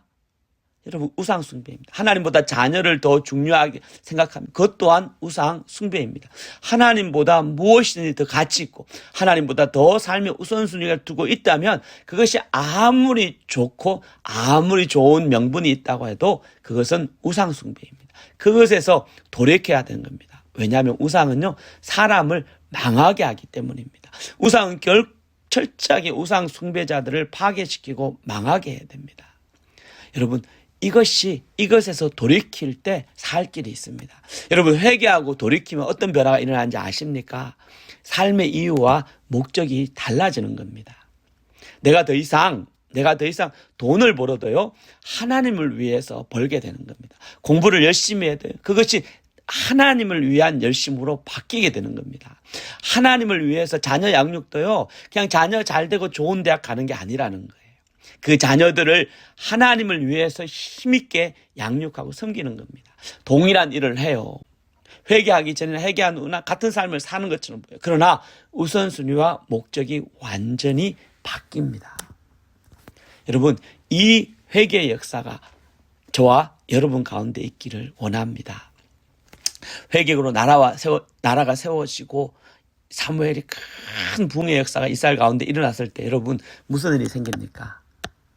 예상치 못한 복병이 나타납니다. 이스라엘이 모였다는 이야기를 듣고 블레셋 사람들이 이스라엘과 전쟁을 하러 올라온 것입니다. 여러분, 이 7절에 보면요, 이스라엘 자손이 미스바에 모였다함을 듣고 블레셋 사람이 듣고 그들의 방백들이 이스라엘 치러 올라온지라. 이스라엘 자손이 듣고 블레셋 사람을 두려워하여. 여러분, 왜 안 그러겠습니까? 지금 이스라엘은 전쟁 준비가 전혀 되어 있지 않습니다. 부흥에 참석하러, 회개하러 참석했는데 갑자기 전쟁이 일어난 것입니다. 나라의 상황이 풍전등화와 같습니다. 20년 전에도 철저히 준비하고 블레셋과의 전쟁에서 붙었지만 결국은 져서 큰 수치를 당하지 않았습니까? 근데 지금은 전쟁을 위한 준비도 되어 있지 않은 겁니다. 이것이 얼마나 절박했습니까? 그때 8절에 여러분, 회개한 이스라엘 자손이 어떻게 합니까? 사무엘에게 당신 우리를 위해서 우리 하나님 여호와께 쉬지 말고 부르짖어 우리를 블레셋 사람의 손에서 구원하게 하라고 기도 부탁을 하게 됩니다. 여러분, 진짜 회개한 사람들은요, 문제가 생겼을 때 가장 먼저 기도하는 것입니다. 기도 부탁을 하고요, 하나님이 도와주실 것을 기대하고 기도 부탁을 합니다. 여러분, 사무엘이 그 기도 부탁을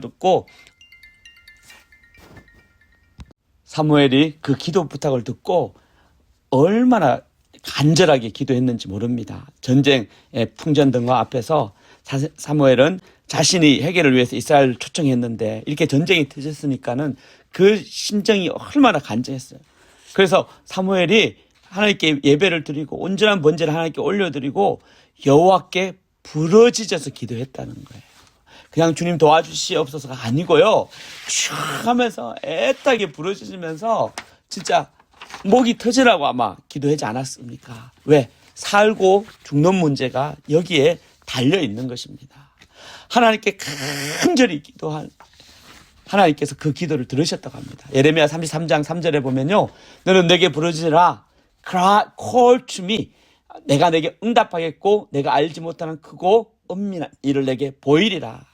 Cry to me, call to me. 나 부르짖으면 하나님이 I will answer you. 내가 기도 응답해 주시겠다는 거예요.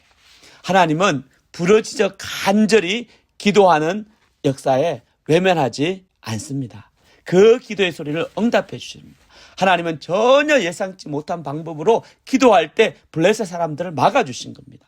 이풍당당하게 쳐들어오는 그들에게 하나님은 초자연적인 방법으로 큰 누레를 발해서 그들을 어지럽게 하고요. 그 사이에 이스라엘 백성들과 전쟁에서 패하도록 하신 겁니다. 할렐루야. 하나님께서 큰 노래, 이것이 하나님의 역사입니다. 기도할 때, 여러분 우리가 기도할 때 땅에서 기도하는 것처럼 보이지만 우리가 기도할 때 누가 일합니까? 그렇습니다. 하나님이 일을 하시는 겁니다. 여러분 모세가 시내산 광야에서 아말렉이 쳐들어왔을 때 어떻게 해요? 손을 들어서 하나님 앞에 기도하죠. 하나님께서 기도할 때 산에서 기도하는데 밑에서 이기는 거예요. 모세가 힘을 들여 손을 내서 기도하면은 여호수아와 이스라엘 백성들이 쫙 승리하는 거예요. 근데 힘이 떨어져서 기도의 소리가 줄어드니까는 아말렉이 이기는 거예요. 그게 모세가 손을 내릴 수가 없는 거죠. 하나님께 간절히 기도하면, 왜? 기도하면 이기니까. 기도하면 승리하니까 이걸 포기할 수가 당연히 없는 거죠. 하나님은 신실하셔서 자신에게 부르짖어 기도하는 자들, 자기를 의지하는 자들을 외면하지 않고 응답해 주시고 이스라엘을 구원해 주시는 것을 고백합니다. 이 은혜가 저와 여러분들에게 있기를 주의 이름으로 축원합니다. 여러분 이걸 기억하십시오. 인생의 승리의 길은 다른 데 있는 게 아닙니다. 하나님이 기도를 들어주시고 하나님께서 역사를 하셔야 되는 것을 깨닫습니다. 이스라엘 사람들이 미스바에 모여서 큰 승리로 블레셋을 이기게 됩니다. 살아난 것은 당연한 것이고 예상치 못한 큰 경험을 하면서 그들에게 하나님을 향한 고백과 믿음들이 생깁니다. 회개한 인생들을 하나님께서 지켜주시고 갚아주신다는 것을 다시 한번 경험하게 됩니다. 하나님이 함께함이 얼마나 복이 되는지 친히 경험을 하게 됩니다. 하나님의 이 놀라운 구원을 오늘 그들은 어떻게 합니까? 12절에 보십시오. 12절에 사무엘이 돌을 취하여 미스바와 센 사이에 세워 이르기를 여호와께서 여기까지 도우셨다. 그렇습니다. 사무엘이 한 돌을 취해서 이름을 정하기를 에벤에셀이라고 정합니다. 에벤이라는 말은요, 돌이라는 뜻이에요. 히브리 말로 에벤은 돌이고 에셀은 돕는다는 뜻이에요. 이걸 그냥 에벤에셀 하면은 도움을 주는 돌이라는 뜻인데 의미는요, 하나님께서 여기까지 우리를 도우셨다. 이 고백을 이 돌의 이름으로 붙인 겁니다. 여러분, 돌 자체가 도움을 주는 게 아니죠. 돌 자체가 중요한 게 아니라 여기까지 도움을 주신 하나님을 기억하게 하는 돌이라는 뜻입니다. 이 돌을 바라볼 때마다요, 사람들이 지나가면서 이 에벤에셀, 이 돌을 바라볼 때마다 자기 자녀들이 아빠 이게 무슨 돌이에요? 이 돌 이름이 왜 에벤에셀이에요? 물어봤을 때 하나님의 도우심과 구원하심을 나눌 수 있는 거예요. 이 돌을 볼 때마다 하나님의 우리를 블레셋에서 회개할 때 블레셋에서 우리를 구원하신 것을 기념하고, 그리고 그날 이 하나님의 도우심에서 야, 너 아빠도 살아났다, 너 삼촌도 살아났다, 너 형아도 살아났다, 이렇게 고백하며 하나님께 감사를 올려드리는 돌이라는 겁니다. 그래서 하나님이 여기까지 도우셨다는 그 신앙 고백을 기념하는 돌이 바로 에벤에셀입니다. 여러분 알다시피 오늘이 저희 리빙스톤 교회 개척 6주년입니다. 교회 개척을 기억하고 기념하는 이유가 무엇입니까? 그것은 바로 하나님의 도우심을 기억하고 감사하기 위함입니다. 하나님의 은혜로 2017년 9월 1일에 저와 저희 가족들은 신학 훈련을 마치고 샌프란을 떠나서 이곳 메디슨으로 오게 되었습니다. 교회를 개척하기 위해서입니다. 아는 사람은 저희를 불러주신 캠퍼스 커뮤니티 처치에 마콩 선교사님, 목사님 부부만이 계셨습니다. 2년 동안 CCC 교회에서 대학부를 섬기면서 기도하고 전도하고 이 메디슨에 적응하면서 교회를 시작할 준비를 하고 했습니다. 개척 훈련을 다시금 받고 하나님께서 동역자를 보내주시도록 기도했습니다. 그리고 2019년에 1월에 이제 소프트 런칭 예배 모임을 시작을 하고요. 그리고 2019년 9월 22일에 이제 공식적으로 리빙스톤 교회를 이제 시작하게 되었습니다. 돌아보면 어떻게 그 시간들을 걸어왔는가, 진짜 꿈 같다는 생각을 자주 이렇게 하게 됩니다. 우리가 한 건 아무것도 없지만 하나님이 그 기간을 통해서 저와 저희 공동체를 구원해 주시고 인도해 주셨다는 것이 분명합니다. 이 6년을 보내면서 지금도 기억해요. 이게 하루는 예배를 끝나고 저녁인가요? 저희 막내 아주 어렸을 때 이제 막내딸이 저한테 이야기합니다. 아빠 누가 우리 교회 와요? 예, 그 아이가 봐도 참 우리 교회가 너무 작고 사람이 적고 그런 생각이 들었나 봐요. 참 제가 봐도 참 부족하다 생각이 들었습니다. 의자를 이제 6개 의자를 2줄을 놓는데 모두 차지 않는 상황이었습니다. 그러다가 교회를 시작하고 이제 코로나가 생기고 코로나가 끝나자마자 또 갑자기 저희가 예배당을 옮겨야 되는 상황이 되었습니다.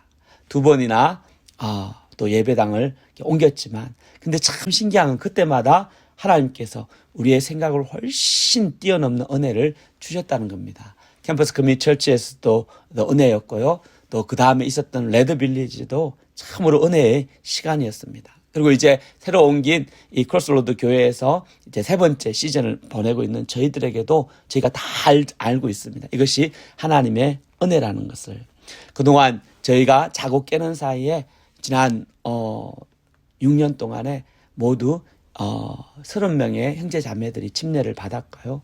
또 새가족반을 9번을 마쳤습니다. 그리고 이번 다 오는 주부터 10번째 이제 새가족반 모임을 이렇게 하게 됩니다. 또 감사하게 또 10스텝을 공부하는 1:1 성경 교사들을 18명이나 지금 세워 주셔서 많은 형제 자매들이 말씀을 공부하고 있습니다. 처음엔 제가 기타를 치고 찬양했는데 찬양할 때마다 우리 태용이가 막 웃고 그랬어요. 우리 전사님 아들이 목사님 음이 이렇게 안 맞는 목소리는 참 노래는 못하는데 찬양은 못하는데 막 왜 이렇게 세게 크게 하냐고 엄청 태용이 좋아했던 기억이 지금도 납니다. 저는 사실은 이 말씀 준비지만 이 찬양 준비하는 게 그렇게 저한테 큰 챌린지가 되었던 것을 발견합니다. 그래서 기도 제목이 주님 이 찬양을 좀 인도할 좀 찬양을 도와줄 사람을 보내어 주시옵소서 이게 제 기도 제목이기도 하였습니다. 근데 지금은 어떻습니까? 하나님이 너무 귀한 찬양팀을 보내주셨습니다. 또 주일학교도 한국학교도 또 느리지만 천천히 성장하는 은혜를 주셨습니다. 금요 모임도 5명, 6명 이 작은 학생들로 시작했던 금요 모임이 지금은 30명, 40명으로 성장했던 것을 보게 됩니다. 지난 6년 동안 죽지 않고 살아 있게 하시고 포기하지 않고 복음을 전하며 교회를 세워가도록 도와주셨습니다. 시편 118편 17절에 시편 기자 고백합니다. 내가 죽지 않고 살아서 여호와께서 하시는 일을 선포하리라. 내가 죽지 않고 매년 교회를 섬기면서 한 해 한 해 죽지 않고 살아있는 것을 감사했습니다. 근데 하나님은 살아있게 하실 뿐 아니라 하나님께서 하시는 일들을 선포하게 하셨습니다. 부족하지만 또 미얀마와 또 가나 선교를 위해 기도하고 섬기는 은혜를 주셨습니다. 또 우리 함께 신앙생활을 했던 찬욱 형제가 한국에서 신학 훈련을 또 받고 있습니다. 돌아보면 100% 하나님의 은혜고 지금까지 인도하신 하나님의 은혜인 것을 다시 한번 고백합니다. 왜 하나님께서 저희 공동체를 축복해 주시고 여기까지 인도하셨을까? 그것은 저희 공동체를 통해서 은혜 받을 영혼이 있기 때문이라고 생각이 됩니다. 예수를 모르는 친구들은 예수를 만나고요. 예수를 아는 지체들은 예수님의 제자로 헌신된 삶을 살도록 돕습니다. 부족하지만 매 수요일마다 마드와이즈 성경 공부하고요. 또 목요일마다 브러들후드 형제 모임을 하고 금요일 청년 대학부 모임을 통해서 말씀을 배우고 기도하고 삶을 나누는 공동체로 만들어 가신 것을 보게 됩니다. 교회 가족들이 또 라이드로 안내로 기도로 사랑으로 또 섬기는 어른들이 또 교회에 있습니다. 젊은이들을 너무 기쁘게 환영해 주시고 받아주신 귀한 믿음의 사람들을 또한 저에게 허락하셨습니다. 여기까지 도우시고 여기까지 인도하신 에베네셀의 하나님을 이 시간 찬양합니다. 하나님께서 이 공동체를 이렇게 에베네셀 인도하신 것처럼 우리 개인도 마찬가지입니다. 여러분 기억하십시오. 하나님께서 지금도 당신을 의지하는 자들을 돕기를 원하신다는 것입니다. 이 에베네셀 하나님이 저와 여러분들이 하나님이 되십니다. 근데 이 하나님은 지금까지 도우신 하나님이요 앞으로는 안 도우신 거 아니라는 겁니다. 계속 도우신 하나님을 보게 됩니다. 13절 보십시오. 이에 블레셋 사람들이 굴복하여 다시 이스라엘 지역 안에 들어오지 못하더니 여호와의 손이 사무엘이 사는 날 동안에 블레셋을 막으심에 에베네셀 여기까지 도우신 하나님의 두 번째 의미는요, 여기까지 함께 하시는 도우신 하나님이 앞으로 삶 가운데도 함께 해주시겠다는 겁니다. 여호와의 손이 사무엘이 사는 날 동안에 블레셋을 막아주셨습니다. 역사를 배우는 이유가 무엇입니까? 역사를 통해서 이제 잘못된 것, 못된 것을 교훈 삼아 현재를 바른 길로 조정하는 것입니다. 역사를 통해서 앞으로의 삶과 일을 방향을 잡아가는 것입니다. 에베네셀 여기까지 도우신 하나님께서 여기까지만 돕고 끝나는 것이 아닙니다. 지금까지 도우신 하나님이 앞으로 남은 삶 가운데 동일하게 함께 하시고 도와주시겠다고 약속을 하시는 겁니다. 에베네셀의 도를 볼 때마다 감사할 뿐 아니라 지금도 돕고 계시고 앞으로 도우실 하나님을 기대하게 하십니다. 주님의 인생은 주님의 은혜로 죽지 않고 리빙스턴 교회가 6년의 길을 걸어온 것을 보면은 지금까지 함께 하신 하나님은 저희들이 상상한 것 이상으로 축복해 주시고 인도해 주신 하나님을 경험을 하게 됩니다. 이제 이 하나님이 오늘 돕고 오늘뿐 아니라 내일도 우리가 하나님을 의지하는 그 순간까지, 여러분 사무엘이 사는 날 동안까지 무슨입니까? 사무엘이 사는 날이란 믿음의 사람, 하나님의 사람이 하나님을 의지하고 믿음으로 사는 날까지 도와주시겠다는 약속입니다. 하나님을 외면하고 말씀을 멀리하고 자기 욕심을 따라간다면 우리가 자기 힘으로 살지 하나님의 도움을 기대할 수 없습니다. 그러나 하나님을 철저히 의지하며 부르짖어 하나님께 기도하면 하나님의 역사를 사모하면 하나님이 반드시 역사해 주시고 함께 해주시고 지금까지 하신 하나님의 도우심이 앞으로 인생 가운데도 함께 있는 줄 믿으시기 바랍니다. 여러분 결론을 맺습니다. 지금까지 함께 하신 하나님 에베네셀 여기까지 도우시는 하나님입니다. 감사와 찬송을 올려드립니다. 그리고 이 하나님이 앞으로 다가올 날들도 함께 해주시겠다고 약속을 하셨습니다. 리빙스턴이 처음 마음 그대로 품고 다가오는 해에도 다가오는 시즌에도 도우시는 이 하나님만을 의지하기를 원합니다. 한 영혼을 사랑하고 복음을 전하며 예수님의 제자로 훈련해서 하나님 나라를 확장하는 성경적이고 건강한 공동체로 세워지기를 고백합니다. 세워지기를 축복합니다. 이 일에 함께 동참해 주시는 모든 교회 가족 지체들을 주님의 이름으로 축복합니다. 기도합니다. 하나님 아버지 감사합니다. 부족하고 연약한 저희를 기억해 주시고 리빙스턴 교회 6주년 감사 예배와 침례식을 올려드리게 해주셔서 감사합니다. 에베네셀 여기까지 도우시는 그 하나님을 찬송합니다. 지금까지 신실함으로 함께 하셨던 하나님이 앞으로의 삶 가운데도 함께 해주시고 하나님 제가 더욱더 주님만 의지하는 자 되도록 의지하는 공동체가 되도록 역사하여 주시옵소서 감사하고 예수님의 이름으로 기도합니다. 아멘.